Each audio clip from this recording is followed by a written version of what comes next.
வணக்கம் வர்ஸ், நந்திதா சமையலில் இன்றைக்கி என்ன செய்ய போகிறோன்னா சிக்கன் குழம்பு தாங்க செய்ய போகிறோம். சிம்பிளாக ஈஸியான மெத்தடில் டேஸ்டியாக செய்ய போகிறோங்க. இப்போ 1/2 கிலோ சிக்கன் வாங்கி வச்சுருக்கோங்க. மஞ்சத்தூள் போட்டு நல்லா வாஷ் பண்ணி வச்சுருக்கோம். அதுக்கப்புறம் தேவையான அளவு 2 தக்காளி கட் பண்ணி வச்சுருக்கோங்க. 4-5 பல் பூண்டை உரித்து சின்ன சின்னதாக கட் பண்ணி வச்சுருக்கோங்க.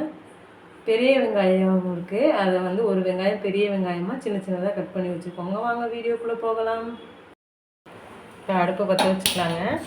இதில் பாத்திரத்தை அடுப்பில் வச்சுக்கலாம். பாத்திரம் நல்லா சூடாகி வரட்டுங்க.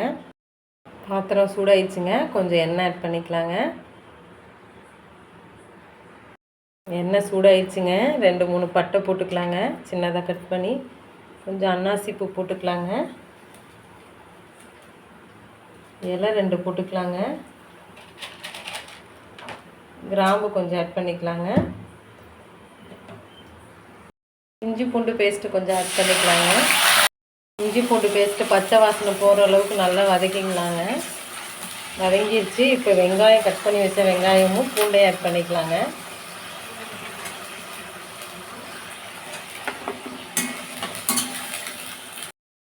தக்காளி ஆட் பண்ணிக்கலாங்க.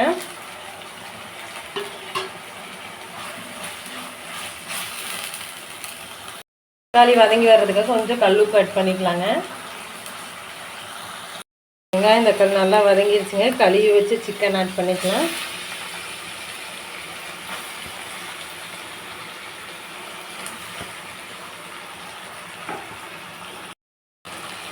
நல்லா வதக்கிக்கலாங்க.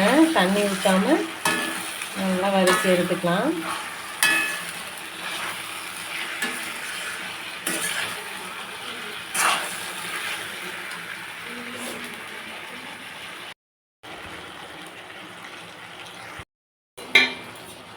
சிக்கன் நல்லா வதக்கி எடுத்தாச்சுங்க.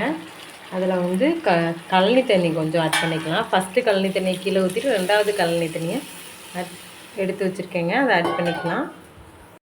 ஊற்றியாச்சு. அதில் கொஞ்சம் மஞ்சத்தூள் போட்டுக்கலாங்க. கொஞ்சம் உப்பு ஆட் பண்ணிக்கலாங்க. சிக்கனுக்கு தேவையான அளவு நல்லா கிளறி விட்டுக்கலாங்க.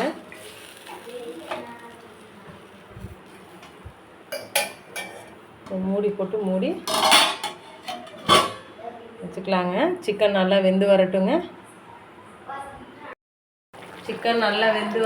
தண்ணியெலாம் வற்றி இருக்குது, இன்னும் நல்லா வேகட்டுங்க.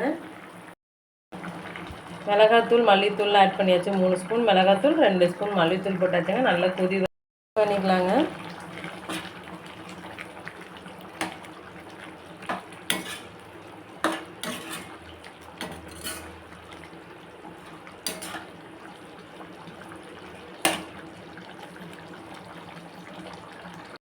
ஜாரில் ஒரு மூடி சின்ன மூடி தேங்காய் ஆட் பண்ணியிருக்கோங்க.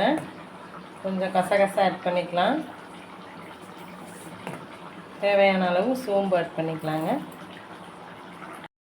கொஞ்சம் ஜீரக மிளகு ஆட் பண்ணிக்கலாங்க. கொஞ்சம் தண்ணி ஊற்றி நல்லா மிக்ஸி ஜாரில் அரைச்சி எடுத்துக்கலாம்.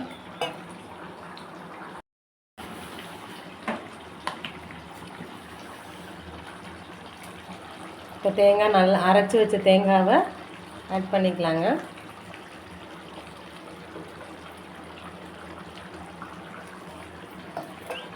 ஜாரை கழுவிட்டு கொஞ்சம் தண்ணி ஊற்றிக்கலாம்.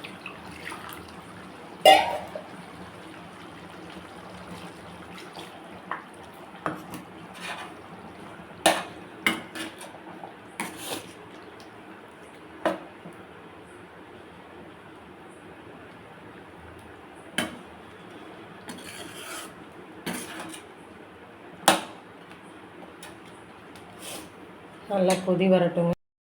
கொஞ்சமாக புளி ஊற வச்சுருந்தோங்க, அதுக்கு கொஞ்சம் புளி மட்டும் ஆட் பண்ணிக்கலாம்.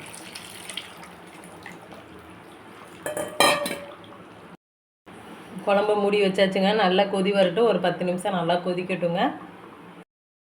பாருங்கள், குழம்பு நல்லா சுண்டி வந்துடுச்சு. குழம்பு ரெடி ஆயிடுச்சுங்க. எண்ணெயெல்லாம் பிரிஞ்சு வந்துடுச்சு. இந்த வீடியோ பிடிச்சிருந்தா லைக் பண்ணுங்கள், ஷேர் பண்ணுங்கள், சப்ஸ்கிரைப் பண்ணுங்கள். மறக்காமல் பெல் ஐக்கானை கிளிக் பண்ணுங்கள். தேங்க்யூ ஃபார் வாட்சிங். இங்கே பாருங்கள்.